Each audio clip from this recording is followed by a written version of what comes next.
देख रहे हैं खबरदार। मैं हूं श्वेता सिंह। सबसे पहले खबरों को खबरदार के लेंस से देख लेते हैं। आज हिंदुत्व के साथ कांग्रेस के प्रयोग का विश्लेषण करेंगे। पहले सलमान खुर्शीद ने हिंदुत्व को आतंकवादियों की कट्टरता के समान बताया।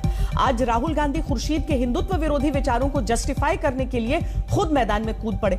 जाहिर है राहुल गांधी का एंटी हिंदुत्व कार्ड बीजेपी को पसंद नहीं आया और वो इस पर बहुत हार्ड हो गई है।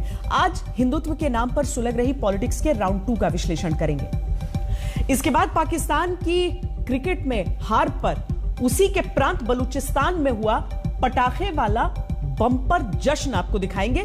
इसमें आपको पाकिस्तान की आह से लेकर बलूचिस्तान के आहा तक भावनाओं की ऊंची ऊंची लहरें दिखाई देंगी। आपको याद होगा कुछ दिन पहले जब पाकिस्तान ने T20 वर्ल्ड कप मैच में भारत को हराया था, तब पाकिस्तान के आंतरिक मामलों के मंत्री शेख रशीद ने कहा था ये इस्लाम की जीत है, यानी खेल में जीत को तुरंत धर्म से जोड़ दिया गया था। लेकिन अब जब पाकिस्तान सेमीफाइनल में हार गया तो शेख रशीद की बोलती बंद है। लेकिन इस हार से पाकिस्तानी बौखला गए हैं और हार के कारणों को धर्म से जोड़ दिया गया है। कैच छोड़ने पर पाकिस्तानी क्रिकेटर हसन अली को गद्दार बताया गया और कहा गया कि शिया मुस्लिम होने की वजह से हसन अली ने कैच छोड़ा। यही नहीं, हसन अली की भारतीय पत्नी के लिए भी अपशब्दों का इस्तेमाल हुआ। जाहिर है पाकिस्तान की रगों में खेल भावना नहीं, मजहबी कट्टरता का जहर दौड़ रहा है और इससे खबरदार रहना पूरी दुनिया के लिए जरूरी है। और इसके बाद चीन में शी जिनपिंग के आजीवन सरकार वाले फॉर्मूले को डिकोड करेंगे। आपको बताएंगे कि भारत सहित दुनिया के दूसरे देशों पर और एशिया के शक्ति संतुलन पर इसका क्या असर पड़ सकता है। चीन की कम्युनिस्ट पार्टी ने अपने राजनीतिक इतिहास में राष्ट्रपति शी जिनपिंग की स्थिति को मजबूत करने के लिए एक प्रस्ताव पारित किया है। इस दस्तावेज में पार्टी के पिछले 100 साल के इतिहास का सार है। इसमें पार्टी की उपलब्धियां के हीरे जड़ने की कोशिश की गई है और भविष्य की दिशा दिखाई गई है। इससे शी जिनपिंग को असीमित शक्तियां मिलती नजर आ रही हैं। ये 100 साल में अपनी तरह का तीसरा प्रस्ताव है। पहला प्रस्ताव 1945 में माओ से तुंग ने और दूसरा प्रस्ताव 1981 में डेंग शियाओपिंग ने पारित किया था। इस तरह शी जिनपिंग का कद बड़ा हो गया है। इस ऐतिहासिक प्रस्ताव में 17 बार जिनपिंग का नाम है, जबकि 7 बार माओ और 5 बार डेंग शियाओपिंग का नाम है। विस्तारवादी चीन के घर में चल रहे इस पावर गेम को आपको समझना होगा। ऐसा लगता है मानो इन दिनों पूरी कांग्रेस में हिंदुत्व पर प्रयोग चल रहे हैं। हिंदुत्व की नई नई परिभाषाएं गढ़ी जा रही हैं। आज एक परिभाषा राहुल गांधी ने भी दी है। राहुल गांधी ने कांग्रेस संगठन के एक ट्रेनिंग प्रोग्राम में पार्टी कार्यकर्ताओं को हिंदू धर्म और हिंदुत्व का फर्क समझाया और लगे हाथ सलमान खुर्शीद की किताब में हिंदुत्व की जो परिभाषा दी गई है उसकी संदर्भ सहित व्याख्या भी कर दी। दरअसल खुर्शीद की किताब में हिंदुत्व की तुलना आईसिस और बोको हराम जैसे आतंकी संगठनों से की गई है, जिस पर बीजेपी ने राहुल गांधी से पूछा था कि क्या खुर्शीद के विचार ही कांग्रेस के विचार हैं। आज राहुल गांधी ने बीजेपी के सवाल का जो जवाब दिया है उस पर एक नया विवाद शुरू हो गया है। बीजेपी हिंदुत्व की बात करती है। हम कहते हैं कि हिंदू धर्म में और हिंदुत्व में फर्क है, क्योंकि अगर फर्क नहीं होता तो नाम एक ही होता। हिंदुत्व को हिंदू की जरूरत नहीं होती या हिंदुत्व की जरूरत नहीं होती। सिंपल सी लॉजिक है, अगर आप हिंदू हो तो हिंदुत्व की क्या जरूरत, ये नए नाम की क्या जरूरत। यही बात तो राहुल गांधी को अपने नेता सलमान खुर्शीद को समझानी चाहिए थी कि हिंदुत्व और बोको हराम जैसे आतंकी संगठनों में इतना ज्यादा फर्क है कि दोनों की तुलना तक नहीं की जा सकती।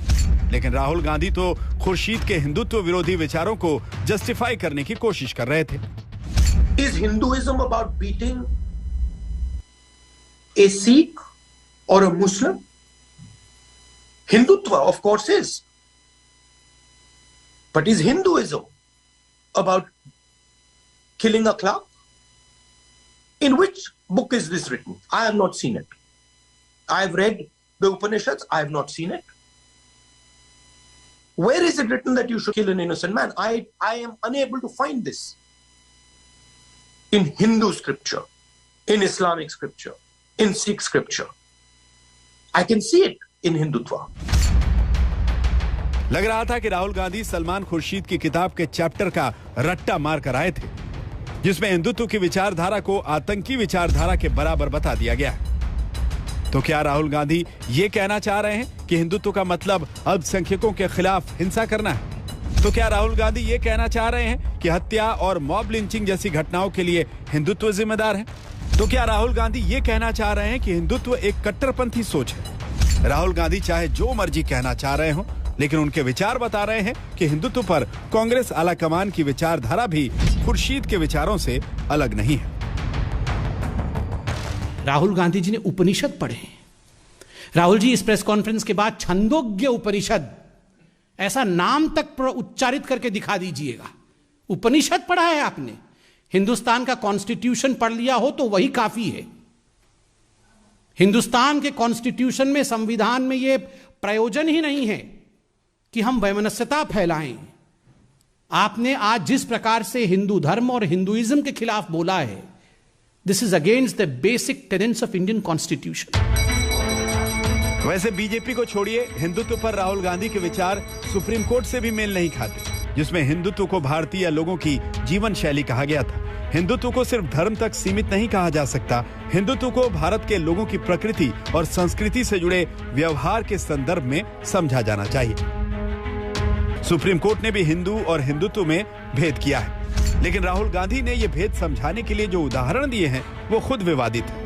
हिंदू और हिंदुत्व के अंतर को स्पष्ट करने के लिए भी उन्हें चीन के नेताओं से मदद लेनी पड़ी है। एक बार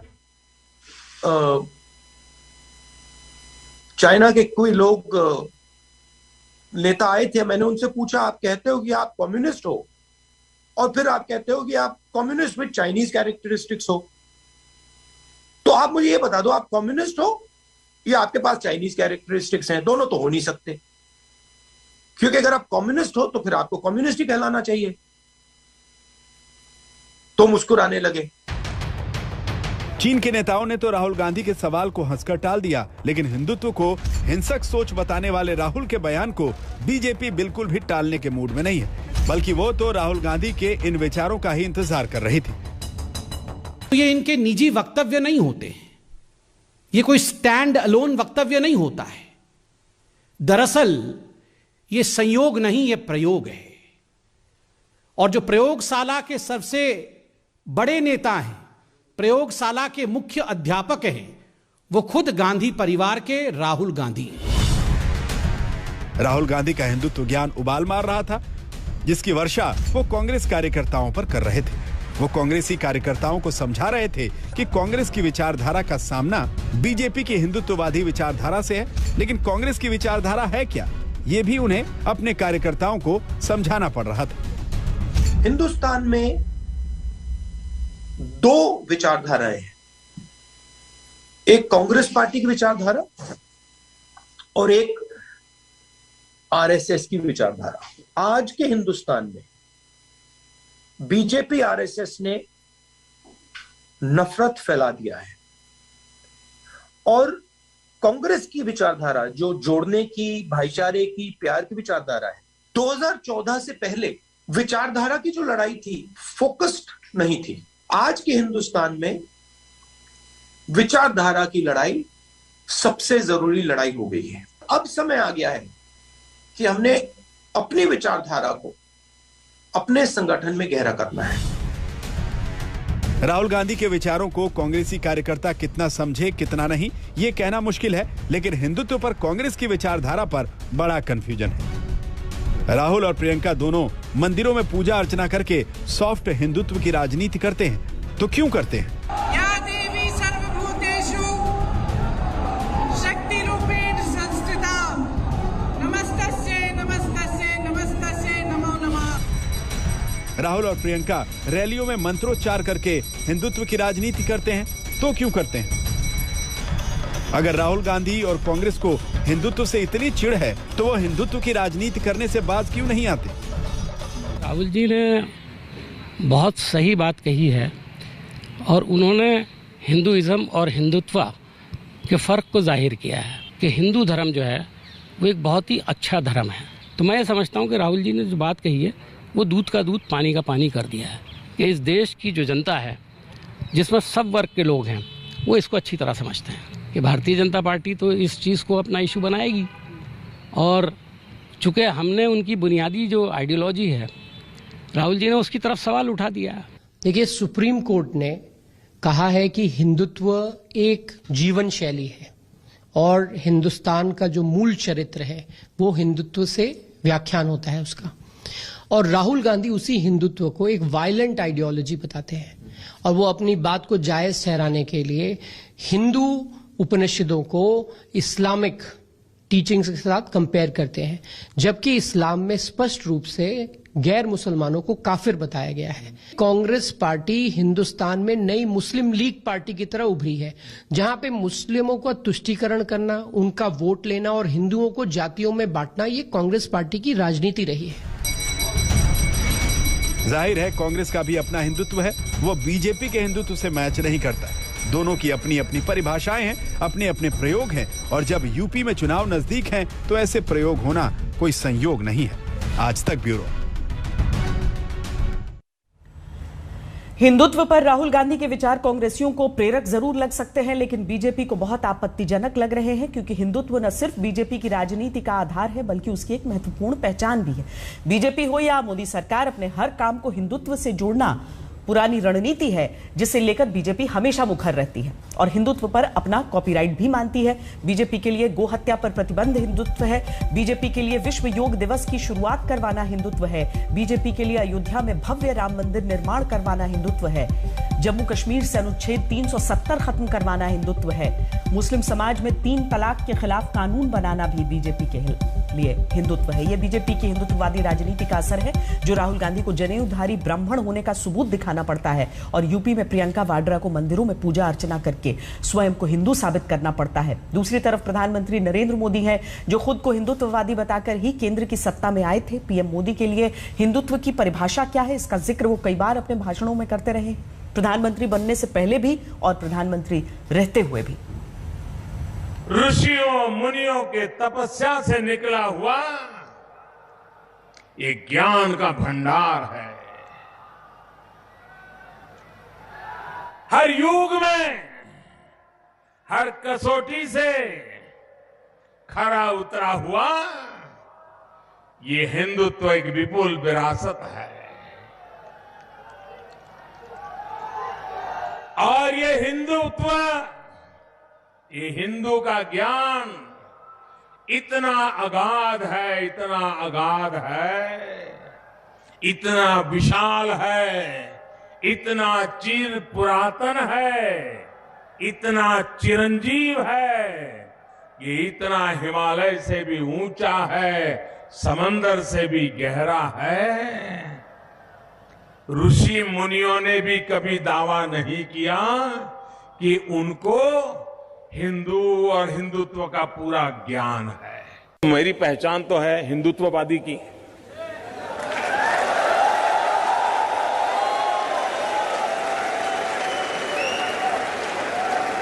लेकिन मेरी रियल सोच क्या है मैं आपको बताता हूं। मैंने मेरे राज्य में बड़े हिम्मत के साथ एक बात कही है और लगातार कहता हूं, जो मेरी छवि है वो ये हिम्मत नहीं कर सकता है, लेकिन मैं करता हूं। मैं कहता हूं, पहले शौचालय फिर देवालय।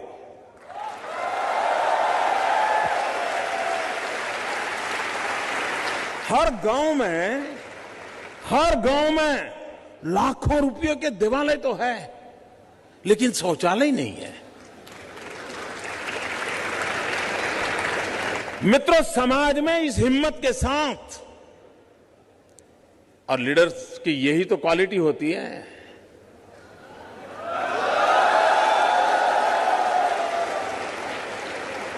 उसमें हिम्मत चाहिए।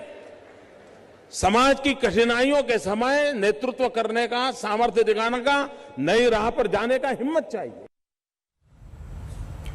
एक और बीजेपी जिसके लिए हिंदुत्व पर बैटिंग करना होम ग्राउंड में खेलने जैसा है। एक कांग्रेस है जो अभी ये नहीं डिसाइड कर पा रही कि उसे हिंदुत्व की पिच पर बैटिंग करनी है तो कैसे करनी है, और ऊपर से कांग्रेस नेताओं में तो मानो हिट विकेट होने की होड़ मच गई है। पहले सलमान खुर्शीद ने हिंदुत्व की तुलना आतंकवादी संगठनों से कर दी, अब राशिद अल्वी ने एक ऐसा बयान दे दिया जिसने बीजेपी को कांग्रेस पर अटैक करने का सुनहरा मौका दे दिया। कांग्रेस नेता बीजेपी की बुराई करते करते जय श्री राम का नारा लगाने वालों को निशाचर और राक्षस बता बैठे। उत्तर प्रदेश चुनाव से पहले प्रियंका गांधी का मंदिरों में मत्था टेकना, या देवी सप्तशती के मंत्रोच्चारण करना, शक्ति रूपेण संस्थिता नमस्तस्यै नमस्तस्यै नमस्तस्यै नमो नमः, हाथ में रुद्राक्ष माला पकड़कर चलना, ये सब यूं ही नहीं है बल्कि सोचा समझा प्रयोग है। बीजेपी के हिंदुत्व का मुकाबला कांग्रेस के हिंदूवाद से करना। लेकिन फिर कांग्रेस के ही नेता ऐसा बयान दे देते हैं कि सब धरा का धरा रह जाता है। राम का नारा लगाते हैं वो सब मुनि नहीं, वो निश्चय होशियार रहने की जरूरत है। उधर रावण एक राक्षस को संत बना के भेज देता, उसे तो वक्त खराब करना था कि सवेरे से पहले संजीवनी बूटी आनी नहीं चाहिए। हनुमान जी ऊपर जा रहे, वो राक्षस नीचे बैठ के जय श्री राम का नारा लगा रहा। आजकल तो बहुत लोग लगाते हैं। आज जो जय श्री राम बोलते वो बगैर स्नान के बोलते। एक मगरमच्छ पांव पकड़ लेता हनुमान जी, वो उसे किसी ने श्राप दिया था, वो एक अप्सरा थी, वो अप्सरा बन जाती है और वो हनुमान जी से कहती है, हनुमान क्यों वक्त खराब कर रहे हो? और ये जो सामने बैठा है जय श्री राम कह रहा है, मुनि नहीं, ये निश्चर घोरा, ये मुनि नहीं है, ये तो घोर राक्षस है। राहुल गांधी भले ही अपने कार्यकर्ताओं को हिंदूवाद और हिंदुत्व में अंतर बताते रहे, लेकिन बीजेपी के लिए हिंदू और हिंदुत्व में कोई खास अंतर नहीं है। जय श्री राम का नारा बीजेपी का प्रिय नारा है। राम के नाम से बीजेपी ने बहुत नाम कमाया है, वो इसका कॉपीराइट किसी और को कैसे दे सकती है? पहले आप सब लोग प्रभु श्री राम के अस्तित्व पर सवाल उठाते हैं, सुप्रीम कोर्ट में हलफनामा देते हैं, काल्पनिक बताते हैं, और उसके बाद आज कार सेवकों को या राम भक्तों को आप राक्षस बताते हैं। तो आखिर आप क्यों ये सब गाली गलौज कर रहे हैं? आपको क्या नफरत है हिंदुस्तान के लोगों से या प्रभु श्री राम से या उनके भक्तों से? इसका जवाब कांग्रेस को देना चाहिए, उनकी राष्ट्रीय अध्यक्षा को देना चाहिए, उनकी राष्ट्रीय महासचिव जो उत्तर प्रदेश में घूम रही हैं प्रियंका वाड्रा, उनको देना चाहिए कि आखिर हिंदुस्तान में रहकर इस तरह की नफरत की बात करना, राशिद अल्वी साहब क्या करना चाहते हैं? क्यों गालियां दे रहे हैं हिंदुस्तान के लोगों को? जिसके लिए सब कुछ केवल वोट ही हो, देश सेकेंडरी हो, से क्या करना? संघ को लोगों को समझने के लिए भारत के सनातन इतिहास को समझना होगा, तब आरएसएस को समझ पाएंगे। पहले सलमान खुर्शीद, फिर राशिद अल्वी, कांग्रेस नेता हिंदुत्व की जिस पिच पर बैटिंग करने उतरे हैं, उस पिच के हर उतार चढ़ाव से बीजेपी अच्छी तरह वाकिफ है। वो कांग्रेस के ऐसे बयानों को इतनी सफाई से लपकती है कि राशिद अल्वी जैसे नेता बस सफाई देते रह जाते हैं। काल की धाम में मेरा भाषण है, वहां पे सैकड़ों संत बैठे हुए थे, उन्होंने मुझे आशीर्वाद दिया मेरे भाषण के बाद, और मैंने हरगिज ये नहीं कहा कि जय श्री राम बोलने वाला हर आदमी राक्षस होता है। मैंने कहा है कि जय श्री राम बोलने वाला हर आदमी मुनि नहीं होता है। भारतीय जनता पार्टी की तो आदत है कि वो एक एक लफ्ज निकाल के उसको एक्सप्लॉइट करते हैं। दरअसल मामला सलमान खुर्शीद और राशिद अल्वी जैसे कांग्रेस नेताओं का नहीं है, मसला तो पूरी कांग्रेस पार्टी का है, जिसके लिए हिंदुत्व अब उत्तर प्रदेश चुनाव में गले की हड्डी बन चुका है, जो न निगलते बन रही है और न उगलते। अभी तक तो सलमान खुर्शीद हिंदुत्व को आईएसआई से जोड़ दिया, बोको हरम से जोड़ दिया, तालिबान से जोड़ दिया। पी चिदम्बरम ने राम जन्मभूमि मंदिर को सीधे खारिज कर दिया। ये कांग्रेसियों को हो क्या गया? सोनिया एंटोनो माइनो क्या कर रही हैं? प्रियंका वाड्रा क्या कर रही हैं? राहुल जी जो कपड़े के ऊपर से जनेऊ दिखाते हैं, प्रियंका वाड्रा जो चंदन लगाती है, मंदिर मंदिर घूम रही है, इनको इनसे पूछना चाहिए ना कि इनके नेता क्या बोल रहे हैं। दुखद है, निंदनीय है, ये हिंदुस्तान है, इसके नाते ये बोल पा रहे हैं, नहीं तो अलग कोई कौम होता, अलग कोई धर्म होता तो इनका सर धड़ से अलग होता। हिंदू, हिंदुत्व, श्री राम, उत्तर प्रदेश के चुनावों में बीजेपी का एजेंडा क्लियर है, लेकिन कांग्रेस कंफ्यूज है, क्योंकि अभी तक उसके पास बीजेपी के हिंदुत्व की कोई काट नहीं।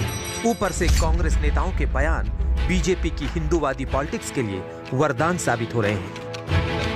मुदित अग्रवाल और मोहित शर्मा के साथ आज तक ब्यूरो। भारत में तो चलिए सियासत में ही धर्म ढूंढा जा रहा है, लेकिन पाकिस्तान में तो क्रिकेट में भी धर्म की जीत और हार को ढूंढ लिया जाता है। T20 वर्ल्ड कप में ऑस्ट्रेलिया ने पाकिस्तान के मुंह से निवाले की तरह जीत छीन ली। जब एक वक्त लग रहा था कि मैच पाकिस्तान के पाले में जा रहा है, उस वक्त एक कैच ड्रॉप और 3 छक्कों ने मैच का रुख बदल दिया। पाकिस्तान मैच हारा तो सोशल मीडिया पर सबसे पहले पाकिस्तान के गृह मंत्री शेख रशीद से लोगों ने सवाल पूछना शुरू किया। लोगों ने पूछा, क्या पाकिस्तान की यह हार इस्लाम की हार है? दरअसल जब पाकिस्तान ने भारत को हराया था, तब शेख रशीद ने उसे इस्लाम की जीत बताया था।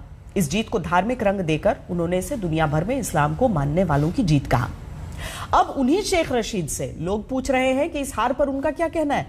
क्या उनके ही बताए फॉर्मूले के तहत यह हार इस्लाम की हार माना जाए? सिर्फ यही नहीं, पाकिस्तान ने अपनी हार का विलेन भी खोज लिया। हसन अली की गलती बस इतनी थी कि उसने एक खिलाड़ी का कैच छोड़ा, जिसने अगले 3 बॉल पर 3 छक्के लगाकर पाकिस्तान को हार की खाई में धकेल दिया। आज पाकिस्तान के नेताओं और पाकिस्तानी दर्शकों के दोहरे चरित्र को नोट करने का दिन है।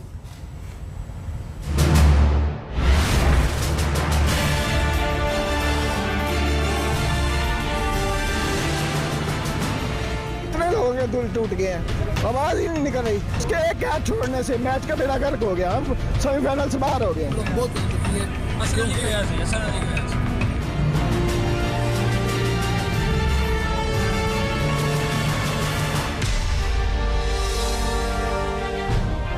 ये वो मोमेंट्स है जिसने हसन अली को बलि का बकरा बना दिया।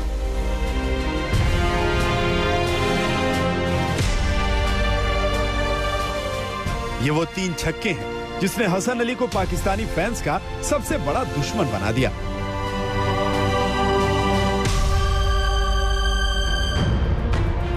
पाकिस्तान की हार देखकर बलूचिस्तान छोड़ पूरे पाकिस्तान में मातम छा गया।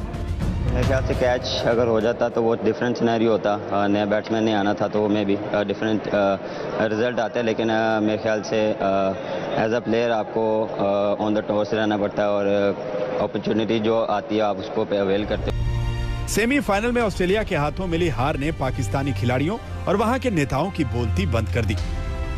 हाल ही में पाकिस्तान ने जब भारतीय टीम को मात दी थी, तो पाकिस्तान के गृह मंत्री शेख रशीद ने कहा था, यह जीत इस्लाम की जीत है। पाकिस्तान की टीम को, पाकिस्तान की कौम को मुबारक हो। आज हमारा फाइनल था, हमारा फाइनल आज ही था और दुनिया के मुसलमान समेत हिंदुस्तान के मुसलमानों के उनके जज्बात पाकिस्तानी टीम के साथ थे। सारी आलम इस्लाम को फतेह मुबारक हो। पाकिस्तान जिंदाबाद, इस्लाम जिंदाबाद। क्रिकेट को धर्म का चोला जबरदस्ती उड़ाने वाले शेख रशीद पाकिस्तान की हार पर कुछ नहीं बोले। अब उनसे ये सवाल लोग पूछ रहे हैं कि क्या पाकिस्तान की हार का संबंध इस्लाम की हार से मान लिया जाए? अगर पाकिस्तान की जीत का संबंध विश्व भर के इस्लाम की जीत से है, तो क्या पाकिस्तान की हार का संबंध इस्लाम की हार से नहीं होना चाहिए? इन सवालों का जवाब तो शेख रशीद से देते नहीं बनेगा, लेकिन अपने एक छोटे से ट्वीट से पाकिस्तानी टीम को उन्होंने सांत्वना जरूर दी है। पाकिस्तान की हार और शेख रशीद की इलॉजिकल सोच पर वो सोशल मीडिया पर ट्रोल हो गए। ट्विटर पर क्रिकेट फैंस का कहना है कि शेख रशीद के लॉजिक से तो पाकिस्तान पर क्रिश्चियनिटी की जीत हो गई। असल क्रिकेट फैंस जानते हैं कि खेल में जीत और हार लगी रहती है। 2 टीमें खेलती हैं तो एक जीतती है, दूसरी हारती है। लेकिन खेल को धर्म के नजरिए से देखने वाले उसको उसी चश्मे से देखते हैं। सोशल मीडिया पर पाकिस्तानी क्रिकेट फैंस ने हसन अली को ट्रोल कर दिया।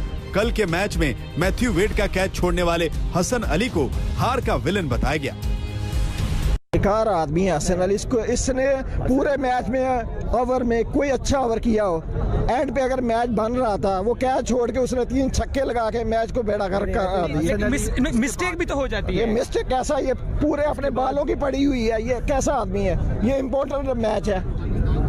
इसने कहना कितने लोगों के दिल टूट गए हैं, आवाज ही नहीं निकल रही। हमारी बैड फील्डिंग जो लास्ट में हसन अली ने ये कैच छोड़ा है, उसकी वजह से हम मैच हारे हैं। हम गंदा मैच खेल के हार जाते तो मसला ही नहीं था। हम अच्छा मैच खेल के एक निकम्मे फील्डर की वजह से पूरा पाकिस्तानी जो है ना जीतो हम लोग मैच हार गए। अच्छा गेम खेला, बस हसन अली का वजह से गेम हारा, क्योंकि वो कैच पकड़ता था, कोई टेंशन नहीं होता था। मालूम है, दिल बहुत टूटा है, आज नहीं पूछो।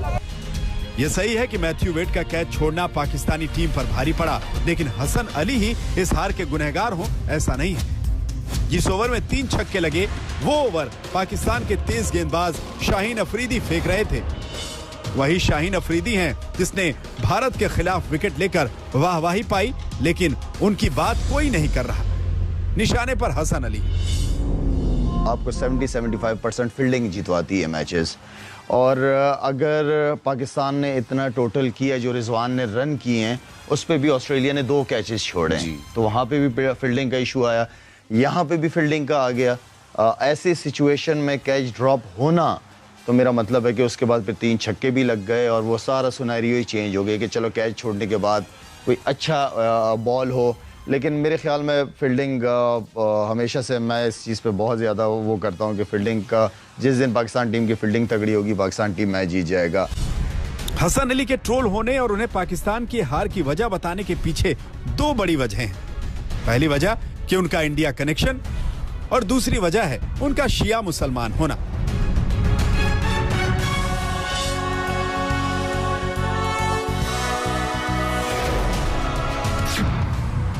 हसन अली की पत्नी भारतीय हैं। हसन अली की पत्नी सामिया आरजू हरियाणा के नूह की रहने वाली है। वो एमिरेट्स एयरलाइंस में फ्लाइट इंजीनियर है। इस वजह से पाकिस्तान में उन्हें ट्रोल किया जा रहा है और उन्हें ही सबसे बड़ा विलेन साबित किया जा रहा है।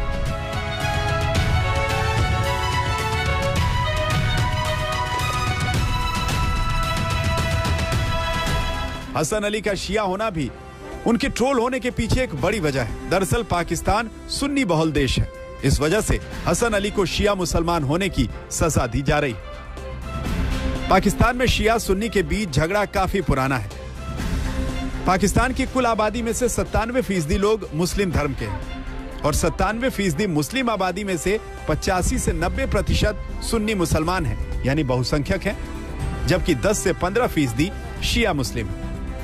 जहां तक शिया और सुन्नी मुसलमान के बीच होने वाली झड़पों का सवाल है, तो 2014 से लेकर 2018 के बीच इन दोनों समुदायों में 471 झड़पें हुई थी, जिसमें 2693 लोगों की मौत हुई, जबकि 4847 लोग घायल हुए। अगर हम केवल हाल फिलहाल की घटनाएं देखें तो 26 अक्टूबर 2021 को इस्लामाबाद में शिया सुन्नी झड़प में 11 लोगों की मौत हुई। इसी तरह 19 नवंबर 2021 को शिया मुसलमानों के एक जुलूस में बम धमाके हुए, जिसमें 3 लोगों की मौत हुई। इसको भी शिया सुन्नी झड़पों से जोड़कर देखा जाता है। पाकिस्तानी टीम इस टूर्नामेंट में काफी अच्छा खेली। उसने अपने सभी ग्रुप मैचेस जीते, जिसमें उसने भारत और टूर्नामेंट की पहली फाइनलिस्ट न्यूजीलैंड को भी हराया था। लेकिन सेमीफाइनल में ऑस्ट्रेलिया से मिली हार उनके फैंस को पच नहीं रही और इसके लिए वो हार का एक ऐसा शैतान चुनना चाहते हैं जिसे वो पत्थर मार सके। और वो अगर देश के अल्पसंख्यक शिया मुसलमान जिसकी पत्नी भारतीय हो वो मिल जाए तो उससे ज्यादा लाजिम कौन होगा। आज तक ब्यूरो। अब चीन की बात करते हैं। चीन लोकतांत्रिक देश नहीं है। हालांकि बीते दशकों में चीनी कम्युनिस्ट पार्टी के भीतर से नया नेतृत्व जरूर पैदा होता रहा है, लेकिन शी जिनपिंग के कार्यकाल में अब यह आजादी छिन गई है। चीनी कम्युनिस्ट पार्टी ने अपनी 19वीं सेंट्रल कमेटी के 6ठे अधिवेशन में एक तरह से चीनी कम्युनिस्ट पार्टी की बागडोर शी जिनपिंग के हाथों में आजीवन सौंप दी।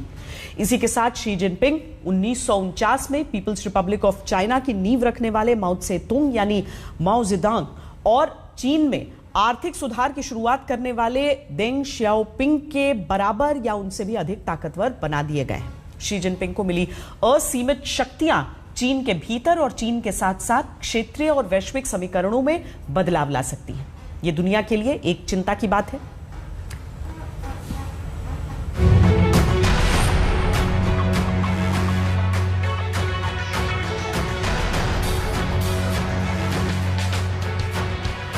सुप्रीम लीडर, हाई कमान, किसी देश, सरकार या पार्टी के सबसे ताकतवर नेता के लिए ऐसे संबोधनों को आपने सुना होगा, लेकिन चीन के राष्ट्रपति शी जिनपिंग अपने देश के हाईएस्ट कमान घोषित किए गए। सिर्फ मौजूदा दौर का सबसे बड़ा नेता नहीं, बल्कि यूं समझिए आधुनिक चीनी इतिहास का सबसे बड़ा नेता या उसके समकक्ष। 11 नवंबर को संपन्न हुई 4 दिनों की चीनी कम्युनिस्ट पार्टी की सबसे बड़ी राजनीतिक बैठक में शी जिनपिंग को कोर लीडर का रुतबा दिया गया, यानी शी जिनपिंग को चीनी राजनीति का इतिहास पुरुष घोषित किया गया। इस घोषणा की भूमिका एक विशेष प्रस्ताव के जरिए लिखी गई। 100 साल की चीनी कम्युनिस्ट पार्टी के इतिहास में ऐसा प्रस्ताव तीसरी बार आया है। पहली बार ऐसा प्रस्ताव 1945 में तत्कालीन चीनी शासक माओ त्से तुंग लाए थे। दूसरा प्रस्ताव तत्कालीन राष्ट्रपति देंग शियोपिंग ने 1981 में पारित करवाया था।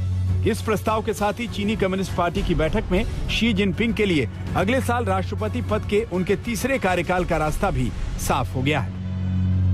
उनकी जो ताकत है वो बढ़ती जा रही है। यह हमने देखा था पिछली बार 2018 में, जब उन्होंने नॉर्मल 2 टर्म लिमिट होता है किसी भी राष्ट्रपति का, परंतु उन्होंने वहां के संविधान में संशोधन करवा दिया और उसमें उन्होंने कर दिया जो भी प्रेसिडेंट है और जो भी जनरल सेक्रेटरी है उसकी कोई टर्म लिमिट नहीं होगी। तो अब ये अगले साल 2 टर्म लिमिट पूरी करने वाले हैं और ये उम्मीद की जा रही है, ये सभी लोग सोच रहे हैं, जो उनको तीसरी टर्म भी मिल जाएगी। और अभी जो ये 4 दिन की मीटिंग हुई है, सेंट्रल कमेटी का जो प्लेनरी मीटिंग हुई है, तो उससे यही प्रतीत होता है जो उनकी ताकत, शी जिनपिंग की ताकत और ज्यादा बड़ी है। शी जिनपिंग ने बीते 9 वर्षों के अपने शासन में असीमित शक्तियां हासिल कर ली हैं। 2018 में ही उन्होंने सिर्फ 2 बार राष्ट्रपति बन पाने की संवैधानिक बाध्यता खत्म करवा ली थी। 68 साल के शी जिनपिंग चीन के 3 सबसे बड़े पदों पर काबिज हैं। वो चीनी कम्युनिस्ट पार्टी के महासचिव हैं, चीनी सेंट्रल मिलिट्री कमीशन के प्रमुख हैं और राष्ट्रपति का पद तो है ही। एक अकेले शी जिनपिंग के हाथों में इतनी ताकत चीन की राजनीति को ही नहीं बदल चुकी, बल्कि इसका क्षेत्रीय और वैश्विक असर भी है, क्योंकि ये शी जिनपिंग ही हैं जिनके नेतृत्व में चीन ने बेल्ट एंड रोड इनिशिएटिव के जरिए पूरी दुनिया को अपने जाल में फंसाने की कोशिश की है। हांगकांग की स्वायत्तता छीनने वाला कानून पास करने के बाद शी जिनपिंग की अगुवाई में ताइवान की आजादी छीनने की कोशिश हो रही है। अक्टूबर के महीने में चीनी लड़ाकू विमानों ने 200 बार ताइवान की वायु सीमा का उल्लंघन किया। दक्षिण चीन सागर में चीन के पड़ोसी हों या भारत, चीन की विस्तारवादी नीतियां कई देशों के लिए चिंता का सबब है। ऑल पावरफुल शी जिनपिंग का चीनी राष्ट्रवाद पड़ोसियों के लिए बड़े संकट खड़े कर सकता है। अगर आर्थिक स्थिति वहां की मंदी पड़ती है, वहां पर खराब होती है, तो फिर शी जिनपिंग के पास केवल एक ही चारा है, वो है नेशनलिज्म का, वो है राष्ट्रवाद को वो और ज्यादा बढ़ावा देंगे और इसलिए वो अपनी, जिसे कहा जाए, मसल फ्लेक्सिंग करेंगे। और इस को अगर इस संदर्भ में देखा जाए तो भारत के लिए आगे मुश्किलात आने वाली हैं और जो लोकतांत्रिक देश हैं जैसे ताइवान है या साउथ चाइना सी के इर्द गिर्द आसियान देश हैं, उन सब के लिए भी बहुत आगे का वक्त चिंताजनक होने वाला है। इसमें जरूरी ये बन जाता है कि सभी देश, सभी जो लोकतांत्रिक देश हैं, जो जनतांत्रिक देश हैं, वो सब देश साथ में आए, मिलकर काम करें और चीन के ऊपर दबाव डाल। वैसे तो शी जिनपिंग कम बोलने के लिए जाने जाते हैं, लेकिन जैसे जैसे उन्होंने चीन की राजनीति में अपनी ताकत बढ़ाई, उन्होंने दुनिया को भी आंख दिखाने की कोशिश की है। याद कीजिए 1 जुलाई का उनका वो बयान जिसमें जिनपिंग ने एक तरह से दुनिया को धमकी दी थी। चीनी कम्युनिस्ट पार्टी के 100 साल पूरे होने पर जिनपिंग ने क्या कहा था, खुद सुन लीजिए। चीन के लोग बर्दाश्त नहीं करेंगे कि कोई विदेशी ताकत हमें आंख दिखाए, प्रताड़ित करे या गुलाम बनाए। और जो ऐसी कोशिश करेगा वो 140 करोड़ चीनी लोगों की लौ दीवार पर अपना माथा फोड़ लहूलुहान हो जाएगा। शी जिनपिंग ने अपनी पार्टी और अपने देश में खुद की राजनीति का विस्तारवाद तो पा लिया, लेकिन एक साधारण बैकग्राउंड से सत्ता के शिखर तक पहुंचे शी जिनपिंग चीनी राजनीति में अपनी स्थिति का फायदा उठाकर दुनिया के सामने चुनौती बनेंगे तो टकराव तो होगा ही। उम्मीद की जानी चाहिए कि शी जिनपिंग और बड़े बने तो थोड़ा उदार भी बने। आज तक ब्यूरो। शी जिनपिंग ने चीन की राजनीति में कुर्सी का जो खेल खेला, उसकी तैयारी उन्होंने बहुत पहले से की। बीते 9 सालों में सेना, पार्टी और राष्ट्रपति के तीनों अहम पदों पर काबिज होने के बाद उन्होंने 2018 में आजीवन राष्ट्रपति रह सकने का संवैधानिक बदलाव कर लिया। इसके बाद अब शी जिनपिंग ने 100 साल में चीनी कम्युनिस्ट पार्टी के तीसरे विशेष प्रस्ताव के जरिए अपनी जो पकड़ मजबूत की है, उस जैसी मिसाल दुनिया के राजनीतिक इतिहास में कम ही मिलती है। चीनी कम्युनिस्ट पार्टी का यह तीसरा प्रस्ताव चीनी कम्युनिस्ट पार्टी के 100 साल के इतिहास का लेखा जोखा है। इसमें चीनी कम्युनिस्ट पार्टी की उपलब्धियों का बखान है, साथ ही चीन के भविष्य की रणनीतियों का जिक्र है। एक्सपर्ट्स के अनुसार यह प्रस्ताव वैश्विक राजनीति में चीन के मौजूदा दबदबे की निरंतरता का ऐलान करती है। लेकिन जब देंग शियाओपिंग और चेयरमैन माओ ने ऐतिहासिक प्रस्ताव पारित करवाए थे, तो उन्होंने उसका इस्तेमाल अतीत के साथ जुड़ाव खत्म करने के लिए किया था। चीनी कम्युनिस्ट पार्टी के 1945 के पहले प्रस्ताव में 2 दशकों के चीनी कम्युनिस्ट पार्टी के संघर्षों की बात थी। Resolution on certain questions in the history of our party नाम से तैयार यह प्रस्ताव चीनी कम्युनिस्ट पार्टी के काडर की वफादारी हासिल करने के मकसद से तैयार किया गया था। इस प्रस्ताव से माओ त्से तुंग ने अपने नेतृत्व को मजबूत बनाया।